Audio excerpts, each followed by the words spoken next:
नमस्कार, आप देख रहे हैं फर्स्ट बिहार झारखंड का विशेष कार्यक्रम आज का अखबार और मैं हूं आपके साथ मोना तिवारी। चलिए जानते हैं आज के अखबारों में क्या प्रमुख है जिससे आपका सरोकार है। हमारे पास आज भी सारे अखबार है। सबसे पहले हम प्रभात खबर से शुरू करते हैं। देखिए, कल छात्रों का आंदोलन समाप्त हो गया। धर्मेंद्र प्रधान ने इस्तीफा दे दिया। साथ ही दो और मांगे थी सीजेपी यानी कॉकरोच जनता पार्टी की, जिसे सरकार ने मान लिया है। एक उनकी मांग थी कि जो भी छात्रों ने अपनी जान गंवाई है उनके परिवार को 1 करोड़ रुपए का मुआवजा दे। साथ ही उनकी दूसरी मांग ये थी कि जितने छात्रों को गिरफ्तार किया गया है इस आंदोलन के दौरान उन्हें छोड़ा जाए। और तीसरी मांग धर्मेंद्र प्रधान के इस्तीफे की थी। ये तीनों मांगे जो है वो सरकार के द्वारा मान ली गई, जिसके बाद ये धरना प्रदर्शन खत्म हो गया है। और इसको लेकर जो खबरें हैं वो प्रमुखता से छापी गई हैं। कहा यह जा रहा है कि ये खबरें काफी महत्वपूर्ण है। सीजेपी का प्रोटेस्ट सफल रहा और सरकार को झुकना पड़ा। अगर बिहार की बात मान ले तो यह सरकार आपकी, हम आपके सेवक, हर फैसला जनता के हित में होगा, ये बिहार के मुख्यमंत्री सम्राट चौधरी ने कहा है। कल उनके 100 दिन पूरे हो गए, यानी उनके कार्यकाल के 100 दिन पूरे हो गए। ऐसे में ये जो बातें हैं वो सम्राट चौधरी ने कही है। महाराष्ट्र टीईटी पेपर लीक का मास्टरमाइंड विजेंद्र गिरफ्तार हो गया है। ये गिरफ्तारी बिहार से हुई है। बिहार के लाल झंडू ने पहला पदक जो है वो बिहार को, देश को दिला दिया है। कभी सड़क किनारे पिता के साथ सब्जियां बेचने वाले और कोरोना काल में ई रिक्शा चलाकर परिवार का सहारा बनने वाले नालंदा के बेटे झंडू कुमार ने कॉमनवेल्थ गेम में देश के लिए पहला पदक जीता है। बिहार का नाम इन्होंने रोशन कर दिया है और इसको लेकर भी खबरें छपी है। कल बिहार बंद का आह्वान किया गया था। नीट पेपर लीक और छात्रों पर हुए लाठीचार्ज को लेकर ये बंद बुलाई गई थी और इस बंद का असर पूरे बिहार में देखने को मिला। एक तरफ जहां राजधानी में छात्रों ने उग्र प्रदर्शन किया, पुलिस को कड़ी मशक्कत करनी पड़ी, यहाँ तक कि छात्र इतने ज्यादा उग्र हो गए थे कि वो टूट पड़े थे पुलिस पर। वहीं दूसरी तरफ सिवान की घटना ने लोगों को सोचने पर मजबूर कर दिया है। फिलहाल सिवान में जो इंटरनेट सेवा है वो बाधित है, बंद कर दी गई है। शाम 5 बजे उसे फिर से बहाल किया जाएगा। वहीं दूसरी तरफ ये जो प्रदर्शनकारी थे उन्होंने कई पुलिसकर्मियों को चोटें भी दी हैं और ऐसे में ये भी खबरें प्रमुखता से छपी हुई हैं। अगर बात करें तेज प्रताप यादव की, तो कल तेज प्रताप यादव छात्रों के आंदोलन में शामिल होने गए थे और उनकी गिरफ्तारी हो गई है। 14 दिन की न्यायिक हिरासत में उन्हें भेजा गया है। चलिए अब जानते हैं दैनिक भास्कर ने किन खबरों को प्रमुखता दी है। सबसे पहले बात कर लेते हैं जो सीजेपी का आंदोलन था, छात्रों का आंदोलन था, उसके बारे में। इसी को लेकर जो प्रमुख खबरें हैं वो छपी है। युवा डटे तो प्रधान हटे। जी हाँ, प्रधान को हटना पड़ा युवाओं के डटने से और इतनी जो खुशी है वो छात्रों के बीच देखने को मिली क्योंकि उन्हें सफलता मिल गई है और वो डटे रहे और अब वो प्रधान को इस्तीफा देना पड़ा है। सुप्रीम कोर्ट के कमेंट से निकला कॉकरोच, रील्स और मीम्स से आंदोलन, 70 दिन में ही केंद्रीय मंत्री का इस्तीफा करा दिया। देखिए, छात्रों ने 70 दिन के अंदर जो इस्तीफा है वो करा दिया है केंद्रीय मंत्री धर्मेंद्र प्रधान का। इसको लेकर खबरें छपी हैं। प्रदर्शन में निशाने पर पुलिस। देखिए, कल बिहार बंद का आह्वान किया गया था, इसको लेकर खबरें छपी है। कई पुलिसकर्मी जो है वो इस प्रदर्शन के दौरान घायल हो गए। सिवान के एसपी को भी चोटें आई है। कई पुलिसकर्मियों के सर फूटे, तो किसी का हाथ टूटा, तो किसी को अन्य जगह पर जो चोटें हैं वो लगी है। इसको लेकर खबरें छपी है। बिहार में 20 नवंबर तक 5 लाख करोड़ का निवेश होगा। इसको लेकर सम्राट चौधरी ने जो बातें हैं वो कही है। नालंदा के सब्जी बेचने वाले के बेटे झंडू ने पावर लिफ्टिंग में दिलाया है पहला पदक। देश में ही नहीं, अब बिहार में भी इसको लेकर काफी जो खुशी है वो देखने को मिल रही है। बंद समर्थकों ने ट्रैफिक चेक पोस्ट और 8 पुलिस गाड़ियों में तोड़फोड़ की। लाठीचार्ज के बाद पथराव भी किया। तो ये बिहार की स्थिति है, जो खूनी खेल है वो देखने को मिला था। ऐसे में अब सीसीटीवी फुटेज खंगाले जा रहे हैं, प्रदर्शनकारियों की पहचान की जाएगी और फिर उन पर जो गाज है वो गिरेगी।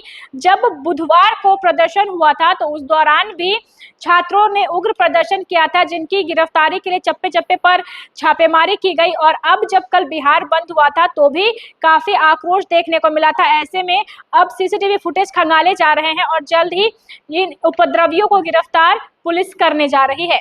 चलिए जानते हैं अब हिंदुस्तान ने किन खबरों को प्रमुखता दी है। हम आपको बता दें कि जो गंडक और कोसी नदी किनारे औद्योगिक कॉरिडोर बनेंगे, इसको लेकर कल बिहार के मुख्यमंत्री सम्राट चौधरी ने बातें कही हैं। 100 दिन पूरे होने पर उन्होंने देश को, बिहार को संबोधित किया और बताया कि बिहार में अब जो योजनाएं हैं वो काफी आगे बढ़ चुकी हैं। बिहार बंद की बात कर लेते हैं। 13 जिलों में उग्र प्रदर्शन, पटना में तेजप्रताप यादव गिरफ्तार हो गए। हम आपको बता दें, काफी उग्र प्रदर्शन जो है वो छात्रों का देखने को मिला था।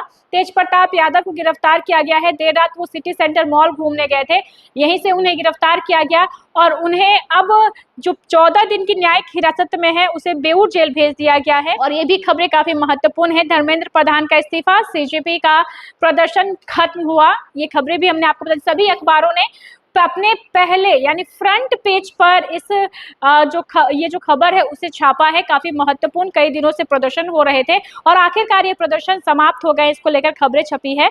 सिवान में परमाणु बिजली घर के लिए पानी देने पर सहमति बनी है, यानी सिवान के लोगों को बड़ी जो सौगात है वो मिल गई है। निकायों के परिसीमन से फिर बदलेगा पंचायतों का रूप। देखिए, पंचायत चुनाव को लेकर जो खबरें हैं वो लगातार आ रही है। नगर निकायों के परिसीमन के बिना पंचायत के अस्तित्व पर हमेशा खतरा बना रहेगा। बिहार में पंचायती राज व्यवस्था के तहत पहले पंचायतों का परिसीमन कराने और फिर नए परिसीमन के आधार पर पंचायत आम चुनाव कराने का निर्णय लिया गया है। इसमें भले ही वक्त लगेगा, लेकिन ये जो काम है वो काफी महत्वपूर्ण है, इसलिए पंचायत चुनाव में थोड़ा वक्त लगने की उम्मीद जो है वो जताई गई है। पटना में दीदियों के लिए जीविका टावर का निर्माण होगा। सम्राट चौधरी ने ये ऐलान किया है उनके 100 दिन पूरे होने पर। इससे जीविका दीदियों को फायदा होगा। साथ ही हम बांकीपुर के उपचुनाव की बात कर लेते हैं। बांकीपुर में उपचुनाव होने वाले हैं, ऐसे में सभी पार्टियां जोर आजमाइश जो है वो कर रही है। आज तेजस्वी यादव बिहार आ सकते हैं और बिहार आते हैं उनके कई रैलियां जो है वो बांकीपुर में प्रस्तावित है। अपनी प्रत्याशी रेखा गुप्ता के लिए वो बैक टू बैक चुनाव प्रचार करते हुए देखे जाएंगे और काफी दिनों से वो गायब है बिहार से। ऐसे में सत्ता पक्ष का गुस्सा भी उन पर फूट पड़ा है, लेकिन अब कहा जा रहा है कि आज जब वो आएंगे तो अब वो बैक टू बैक चुनाव प्रचार करते हुए आपको नजर आ जाएंगे। चलिए अब जानते हैं दैनिक जागरण ने किन खबरों को प्रमुखता दी है।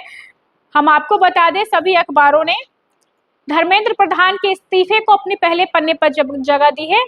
अगर दैनिक जागरण की भी बात करें तो दैनिक जागरण ने धर्मेंद्र प्रधान ने दिया शिक्षा मंत्री पद से इस्तीफा, सीजेपी का आंदोलन खत्म, इस खबर को प्रमुखता दी है। सभी जितने भी जंतर मंतर पर प्रोटेस्ट कर रहे थे वो अपने अपने घर को लौट गए हैं, लेकिन ये दिखाता है कि युवाओं का जो आक्रोश है वो फूटता है तो सरकार को भी झुकना पड़ता है। सिवान छपरा में फायरिंग, 3 को लगी गोली। देखिए, कल बिहार बंद का आह्वान किया गया था। 13 ऐसे जिले हैं जहां पर छात्रों का उग्र प्रदर्शन देखने को मिला और इस प्रदर्शन में कई लोग घायल हो गए। हम एसपी की बात कर लेते हैं। सिवान में एसपी को जो चोट है वो आई है। छपरा में भी काफ़ी जो फायरिंग है वो हुई है। कई वीडियो भी सोशल मीडिया पर वायरल हो रहे हैं जो परेशानी दिखा रहे हैं किस तरीके से छात्र उग्र हो गए और उन्होंने प्रदर्शन किया। तेजस्वी ने भी उस वीडियो को ट्वीट किया जिसमें AK-47 लेकर जो फायरिंग है वो की जा रही थी और उन्होंने भी सत्ता पक्ष को इसको लेकर घेरा है। प्रदर्शन के दौरान जमकर हंगामा, पुलिस की गाड़ियां पलटी, टीओपी पर सुतली बम भी फेंका। देखिए, कई जो छात्र हैं उन्होंने काफी उग्र प्रदर्शन किया है और उनकी जो मुश्किलें हैं वो अब बढ़ सकती है। 5446 भूमिहीन परिवारों को मिली 3-3 डिसमिल जमीन। कल बास्केट पर्चा जो है वो बांटा गया है। राज्य में शनिवार को 5446 पात्र भूमिहीनों को आवास के लिए जमीन जो है वो दी गई है। 25 चीनी मिलों की ही होगी स्थापना, कृषि आधारित उद्योग को मिलेगी गति। 100 दिन पूरे होने पर बिहार के मुख्यमंत्री सम्राट चौधरी ने ये ऐलान किया है। नालंदा के झंडू ने कांस्य पदक भारत को दिलाया। पहला पदक जो है वो मिला है और बेहद खुशी देखी जा रही है। कभी सब्जी बेचते थे, ई-रिक्शा चलाई और आज उन्होंने जो पदक है वो दिला दिया है। ऐसे में अब खुशी की लहर बिहार के साथ साथ पूरे देश में देखने को मिल रही है। तो ये आज के अखबारों की खबरें हम आपको बता रहे थे। हमारे पास सभी प्रमुख अखबार थे, सभी अखबारों ने सीजेपी प्रोटेस्ट को कवर किया है, यानी सीजेपी प्रोटेस्ट जो है वो खत्म हो गया है। छात्रों का आंदोलन खत्म हो गया, धर्मेंद्र प्रधान को इस्तीफा देना पड़ा और अब खत्म होने के साथ ही कई सवाल भी खड़े हो गए हैं। अब देखिए आगे आगे क्या कुछ होता है वो देखना जरूरी होगा। आपको हमारा कार्यक्रम कैसा लगता है कमेंट में बताइएगा। बहरहाल इस खबर में बस इतना ही। आगे की खबरों को जानने के लिए आप देखते रहें first Bihar Jharkhand. Panorama group, जो सोचता है वो करता है। ये लो मुंह मीठा करो, आज मैंने अपना जॉब छोड़ दिया। अब हम पूर्णिया वापस जाएंगे। जॉब छोड़ दिया है? मतलब ये घर कैसे चलेगा? हम करेंगे क्या? और माँ बाबूजी क्या बोलेंगे? इसलिए मैं एक और मिठाई का डब्बा लाया। अपने बिजनेस के लिए लोन अप्रूव हो गया। अरे लोन अप्रूव हो गया वो तो ठीक है, लेकिन पूर्णिया में हम रहेंगे कहाँ? अपना घर भी तो नहीं है वहाँ। इसलिए तो एक और मिठाई का डब्बा अलग से लाया हूँ। हमने पूर्णिया में घर ले लिया है, पूर्णिया के ई होम्स पैनोरमा में। पूर्णिया में पैनोरमा ग्रुप लेकर आए हैं ई होम्स पैनोरमा। बड़ा घर, आलीशान जिंदगी और अत्याधुनिक सुविधाओं के संग। अरे अरे, अब क्यों मुंह मीठा करवा रही हो? क्योंकि हम घर वापसी जो कर रहे हैं। घर वापसी की खुशी पूर्णिया में ई होम्स पैनोरमा के संग। E homes panorama, luxurious lifestyle redefined.